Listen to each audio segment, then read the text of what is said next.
பிரித்தானியாவில் பராமரிப்பு பணியாளர் விசா நடைமுறையின் கீழ் இலங்கை, இந்தியா நாடுகள் உட்பட அதிகளவிலான வெளிநாட்டவர்கள் பணியாற்றி வருகின்றனர். இந்த நிலையில் வெளிநாட்டு பராமரிப்பு பணியாளர்களின் விசா விதிமுறைகளை கடினமாக்கும் அரசின் புதிய நடவடிக்கையிலிருந்து 500 மில்லியனுக்கும் அதிகமான பணியாளர்களுக்கு விலக்கு அளிக்க புதிய பிரதமர் ஆண்டி பரன்காம் தீர்மானித்துள்ளார். நாட்டின் சமூக பராமரிப்புத் துறையை உடனடியாக வலுப்படுத்துவது தொடர்பான தனது திட்டங்களை அறிவிக்கும் போது அவர் இதனை குறிப்பிட்டுள்ளார்.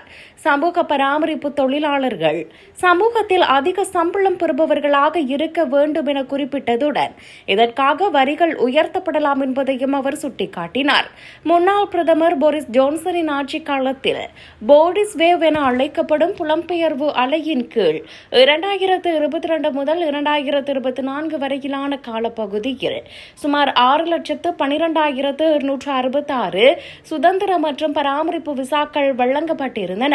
இதனை கட்டுப்படுத்தும் நோக்கில் உள்துறை செயலாளர் ஷபானா மஹ்மூத் பிரித்தானியாவில் நிரந்தரமாக குடியேறுவதற்கான காத்திருப்பு காலத்தை 5 ஆண்டுகளிலிருந்து 15 ஆண்டுகளாக உயர்த்த நடவடிக்கை எடுத்திருந்தார். பராமரிப்பு பணியாளர்கள் குறைந்த அல்லது நடுத்தர திறன் கொண்டவர்களாக கருதப்படுவதால் அவர்களும் இதில் சேர்க்கப்பட்டனர்.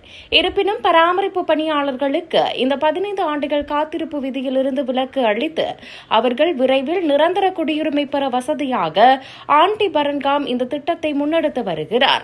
அல்சீமர் நோயால் பாதிக்கப்பட்டு தனது தந்தையை பராமரிக்கும் வெளிநாட்டு பணியாளர்களின் நினைவு கூர்ந்து பேசிய பரன்காம், ஏனைய நாடுகளில் இருந்து வந்து இங்குள்ள மக்களுக்கு சேவை செய்யும் பராமரிப்பாளர்களுக்கு நாங்கள் நன்றியுள்ளவர்களாக இருக்கிறோம். உங்களது சேவையை நாங்கள் பெரிதும் மதிக்கிறோம் என குறிப்பிட்டார்.